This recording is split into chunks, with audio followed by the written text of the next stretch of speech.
नमस्कार मंडळी, मी आपले खूप खूप स्वागत करते माझ्या ऋतिकाज किचन स्टोरीज या चॅनलमध्ये. रात्रीच्या उरलेल्या भाकरीचं करायचं काय असा प्रत्येक गृहिणीला प्रश्न पडतो, तर ते फेकून देण्यापूर्वी हा व्हिडिओ नक्की बघा.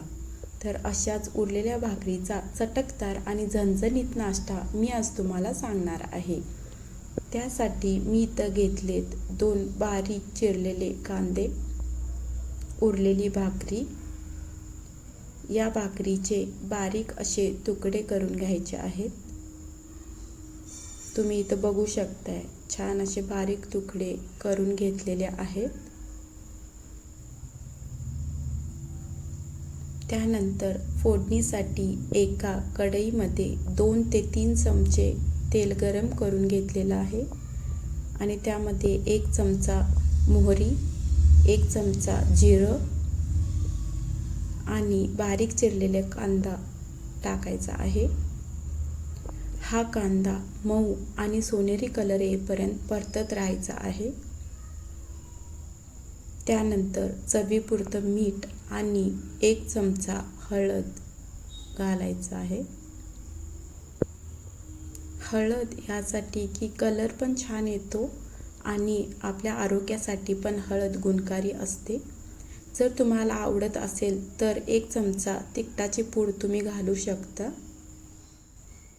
आणि यामध्ये थोडंसं पाणी घालून 2 ते 3 मिनटं व्यवस्थित परतत राहायचं आहे. ह्याला छान अशी उकळ आलेली आहे. त्यात मी घालणार आहे भाकरीचे बारीक केलेले तुकडे.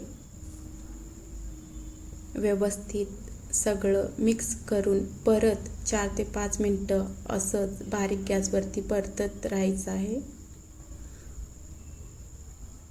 बघू शकताय, हळदीमुळं छान कलर आलेला आहे आणि अशा प्रकारे आपली भाकरीची फोडणी ही रेसिपी तयार झालेली आहे. तर तुम्ही पण ही रेसिपी नक्की ट्राय करा आणि तुम्हाला हा व्हिडिओ आवडला असेल तर नक्की लाईक करा आणि माझ्या चॅनलला सबस्क्राईब करा. थँक्यू. पुन्हा एकदा भेटू पुढच्या व्हिडिओमध्ये अशीच एक भन्नाट रेसिपी घेऊन. Bye bye.